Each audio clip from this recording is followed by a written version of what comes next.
Pluckley Village is a small, picturesque village in Kent, England, that holds a chilling reputation as the most haunted village in Britain. Its notoriety even earned it a place in the Guinness World Records for having the highest number of recorded ghosts. The village's eerie fame comes from the numerous ghostly encounters reported over centuries. The local legend claiming more than a dozen different spirits reside there. The peaceful countryside setting and historic buildings only add to the unnerving atmosphere. Story 1, the Highwayman of Fright Corner welcome you asked to learn about the stories of Pluckley.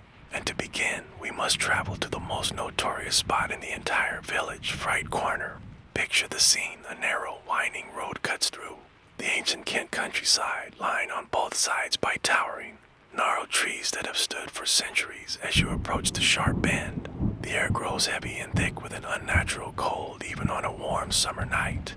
This is Fright Corner, a place forever marked by the echo of a single, brutal event. The legend begins in the 18th century with a notorious local figure, Highwayman. He wasn't a gentleman thief of folklore. He was a desperate, merciless robber who terrorized travelers and coaches along this very road. His favorite spot was this tight corner where he could lie in wait, concealed by the dense foliage, ready to spring out and demand money or goods from his unsuspecting victims. On a cold night, his luck ran out. He ambushed a carriage, but this time its occupants were ready for him. As he made his demand, a posse of armed men who had been hunting him for weeks emerged from the shadows. The Highwayman turned his horse and fled down the lane he had once ruled. He was fast, but his pursuers were faster. A single, well-aimed shot from a pistol rang out, hitting him in the back. He stumbled, but his horse galloped on, desperate to escape. However, the posse wasn't done. They cornered him here at this very intersection. One of the men, a local farmer who had lost everything to the thief, drew a sword. As the Highwayman tried to surrender, the farmer, driven by vengeance, ran him through with a single, brutal thrust, pinning him to the trunk of a giant oak tree. He died a slow, agonizing death, his body a silent, terrifying warning to all who dared to challenge the law. And his story didn't end there. People who travel this road on a dark night report a chilling phenomenon. They first hear a sound that seems impossible on this quiet country lane, the faint rhythmic thundering of a horse's hooves, growing louder, closer, and more frantic. The sound seems to come from all directions, echoing around the trees as if the horse were trapped in a spiraling vortex. Then, from the shadows, an impossibly tall, spectral figure appears.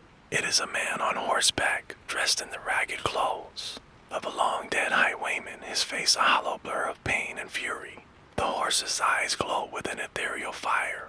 His hooves make no sound on the ground as it gallops past you, a silent, ghostly blur in the dark. But the most terrifying part is what comes next. The apparition doesn't ride off into the distance. Instead, it seems to be caught in a loop, a replay of its final moments. It gallops towards the bend, pulls up, and then, without warning, vanishes in a flash of cold light, leaving nothing behind but the deafening silence and the memory of its final terrifying ride. The spirit of the Highwayman is trapped forever, replaying his brutal end, a timeless warning to anyone who dares to cross Fright Corner. Story 2, the tragic search of the Red Lad. Your next journey through the spectral history of Pluckley takes us to the tranquil yet deeply unsettling grounds of St. Nicholas's Church. It is here, among the moss-covered gravestones and ancient yew trees, that the most mournful and elegant of Pluckley's spirits is said to walk. The Red Lady. Her name in life was Lady Deering, a woman of great wealth and beauty who, by all accounts, had a loving and prosperous marriage. She and her husband, Sir Edward Deering, lived a life of privilege in their grand manor house. Yet for all their good fortune, they were consumed by a profound grief, the loss of their child. The legend says that Lady Deering suffered the unspeakable tragedy of a stillborn child, in a time when infant mortality was a painful but common reality. Her sorrow was an abyss she could not climb out of.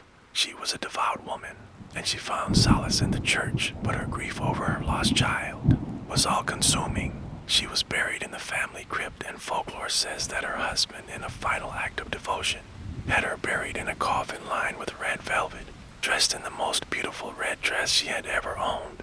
And it is in this dress that her ghost appears, walking the same path she walked in life, a silent testament to her eternal sorrow. The haunting is said to manifest at midnight, usually during the full moon, when the casts a silver sheen across the churchyard. Witnesses, both locals and paranormal investigators, have described a chilling sequence of events. The air grows still and cold, and a profound sense of sadness descends upon the area, so heavy it can bring a grown person to tears. Then, as the church clock chimes 12, a faint, ethereal red glow appears near the ancient crypt. The glow begins to coalesce, forming the translucent shape of a woman. She moves with a slow, deliberate grace, her beautiful red dress seemingly flowing in a wind that no one else can feel. Her head is bowed, her shoulders slumped in eternal grief. She makes no sound, no footfalls on the dewy grass or crunches on the gravel path. Her purpose, it is said, is to find the unmarked grave of her infant child. She walks the same mournful path, circling the family tomb before drifting through the rows of headstones, her glowing form searching among the dead. The silence that follows her is absolute and terrifying, for it is the silence of a mother's unending grief, void in which all other sounds are swallowed. Some have claimed to hear the faintest sound of weeping on the wind, a sound so soft it's almost a thought. It is the sound of a mother mourning a child who never was, a sorrow that has been echoed through centuries, carried on the midnight air of Pluckley Village. She is not a vengeful spirit or a threatening one. She is a presence of pure, unadulterated sadness. Her haunting is a silent tragedy, a constant reminder of the pain she carried in life. She is a mother lost in a timeless search, forever walking the ground where her hopes and dreams were buried, a sorrowful beacon in the night. And when she finally fades from view, usually with the first hint of morning light, she leaves behind an unbearable feeling of loss, as if you have just witnessed a private and heartbreaking moment of despair, a story that the living can only observe but never truly understand. Story 3, the tormented cries of the screaming woodsore journey now takes a darker turn, leaving the quiet churchyard and venturing into a place of true terror, the Daring Woods. Known locally and grimly as the Screaming Woods, this dense, ancient woodland is considered the most chillingly active paranormal site in all of Pluckley. Folklore surrounding this place is not one of a tragic single ghost, but a collective agony. It is said that in centuries past, this forest was the site of a brutal and bloody conflict. Some tales speak of men who, having committed a heinous act, fled into the woods to escape justice, only to be cursed by a dark, ancient magic. Their souls became trapped, their last moments of fear and torment replaying forever in the woods where they met their end.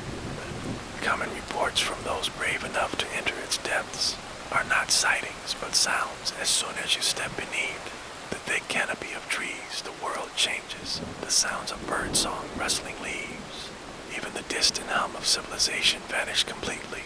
The silence is profound and suffocating, a kind of stillness that presses in on you and makes your ears ring. And then the sounds begin.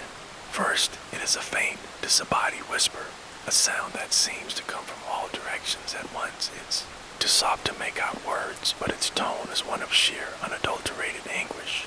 The whispers grow in number and intensity, swirling around you like an invisible storm, pressing in on all sides. But the whispers are only the prelude. As the tension mounts, the whispers are abruptly replaced by a sound so terrifying and raw that it has driven many to a state of near madness. The screams, they are not human screams. They are high-pitched, echoing cries of pure agony, filled with a primal, desperate terror that seems to come from the very ground beneath your feet. They sound like men screaming in unison, their voices distorted and twisted by an eternity of torment. The screams rise and fall in a horrifying chorus, filling the woods with a cacophony of fear that feels like a physical assault. The sound is so loud, so visceral, that it feels impossible for a sound to exist without a source. It drives people to run, to flee in blind panic, their minds unable to process a sound that screams of such unbearable suffering. But even as they run, the screams follow them, a malevolent chorus that clings to them until they are a safe distance from the trees, and even then, the echo of the screams lingers in their minds for days, a chilling reminder of what is trapped within the screaming woods, forever crying out into the endless, dark night. Story 4, the eternal agony of the screaming men, moved from the spiritual sadness of the Red Lady and the collective terror of the screaming woods to a haunting of singular, visceral agony. This is the tragic story of the screaming man, a ghost, whose final moments of excruciating pain are forever etched into the landscape of Pluckley. The haunting is located at the site of a long-abandoned brickworks, This place is a desolate and eerie reminder of a bygone era, with crumbling brick structures and a deep, water-filled clay pit where the tragedy took place. The ghost is said to be the spirit of a brick worker who fell to his death here. His screams of pain still echoing in the cold, still air. The legend is simple but horrifying. A man, working late in the cold and the dark, slipped on the treacherous edge of the steep pit. He lost his footing and plunged into the muddy depths, his body striking the hard earth at the bottom with a sickening thud. The fall was not quick. The last sound he made was a single long, drawn-out scream of sheer terror and agony as he fell to his death. And that scream, according to countless reports, never ended. It is said that on certain cold, desolate nights, visitors to the abandoned site can hear the chilling event replaying in a gruesome loop.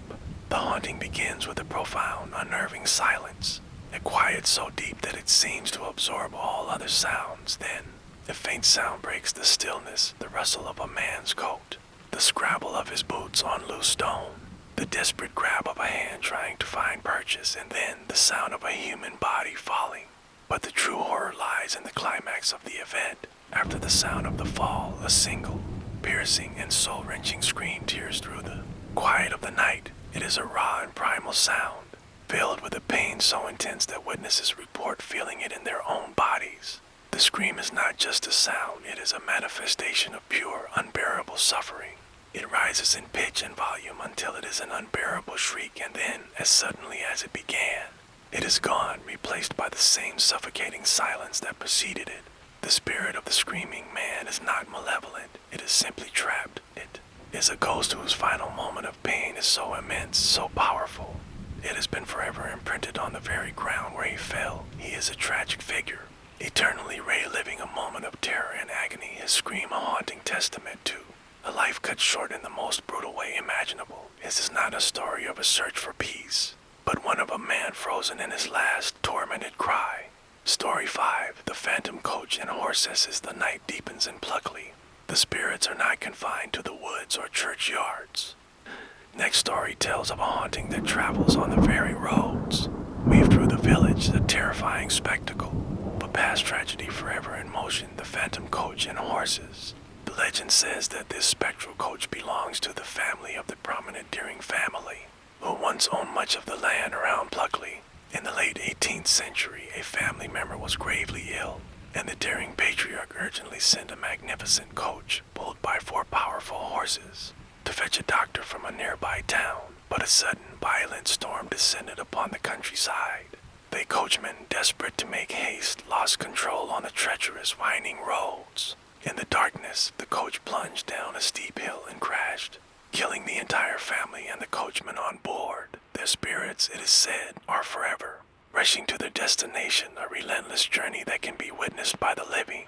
The haunting is almost entirely a sensory experience. Visitors, particularly those driving or walking at night on the main lanes around Pluckley, first report hearing a sound that seems impossible in the tranquil rural setting, the faint, rhythmic thundering of galloping hooves, followed by the distinct sound of a coach's wheels clattering on gravel. The sound starts in the distance, a quiet echo in the stillness, but as it draws nearer, it grows in volume and intensity until it becomes a deafening, terrifying roar that feels as though it is coming from all around you. The air grows ice cold, and a profound sense of dread washes over you. The hooves and clatter are so loud and so close that you feel the vibrations in the ground beneath your feet. And then, if you are unfortunate enough to be in its path, you see it. From the darkness, a glowing, translucent coach emerges, pulled by a team of spectral horses whose hooves are in a full gallop, yet they make no sound on the ground. The coach itself is a blur of ethereal light, and some witnesses have even claimed to see the ghostly faces of its passengers, their expressions frozen in terror, illuminated by an otherworldly, internal light. The phantom coach passes with impossible speed, a silent, swirling vortex of light and sound that overtakes you in a matter of seconds. It is a moment of pure, unadulterated terror, and just as quickly as it appeared, it is gone, leaving only the memory of its chilling passage and the deafening silence that returns to the night. The legend of the phantom coach and horses is a terrifying reminder that some spirits are not tied to a single place, but to an endless, tragic journey, forever rushing through the darkness on a road they can never truly leave. Story 6, The Silent Vigil of the Phantom Monk, will conclude our journey through the haunting tales of Pluckley by returning to the sacred grounds of St. Nicholas's Church. But this time, we are not here for the heartbroken weeping of the Red Lady. We are here for the quiet, chilling presence of the village's final major ghost, the Phantom Monk. Unlike the tormented souls we have encountered, the screaming brick worker, the frantic Highwayman, or the grieving Red Lady, the monk is a spirit. Profound tranquility. His is a story not of a violent end, but of a soul tied to the holy ground he devoted his life to. The legend says he was a simple, pious man who lived in the priory that once stood near the church. He was a caretaker of the grounds, a solitary figure who found peace in his daily duties and his silent walks. He died peacefully in his sleep, but his spirit never truly left. He is a timeless guardian, forever walking the same sacred path he followed in life. Watching over the churchyard, the experience of encountering the monk is not one of terror, but of an eerie, profound stillness. It begins when a person walking the church grounds late at night feels a sudden and intense drop in temperature. A pocket of air so cold it seems to steal the warmth from your skin. Then a faint scent like old parchment or long extinguished incense drifts on the air, and then you see him. The apparition is always the same, a tall, shadowy figure in the tattered brown robes of a medieval monk. His face is shrouded by his cowl, so you can never see his features. He walks with a slow, purposeful stride, his silent footsteps making no sound on the gravel path. He seems completely unaware of the living, a ghost lost in his own eternal routine. He walks from the direction of the old priory across the churchyard, and sometimes he simply passes straight through the ancient stone wall of the church itself. As if he is not even there, there is no malice in his presence, no sound of anguish. His haunting is a quiet, unnerving testament to a life of devotion. To witness him is to glimpse a different kind of ghost, one not trapped by a tragic memory, but by a timeless, quiet vigil. He is a protector of the churchyard, a figure of serene yet unsettling calm, a cold and silent shadow that is always watching, always there. He is Pluckley's most subtle ghost, peaceful phantom in a village of tormented souls, and a powerful reminder that not all spirits are born of pain. Some are simply a part of the land, eternal guardians of the places they once loved. Story 7, The Silent Sorrow of the Lady in White. While our previous stories covered the most famous and visceral hauntings, Pluckley is a village so saturated with the paranormal that its less-known spirits are just as chilling. Consider this, our final bonus tale, a story of heartbreak and eternal sadness, the legend of the Lady in White at Rose Court.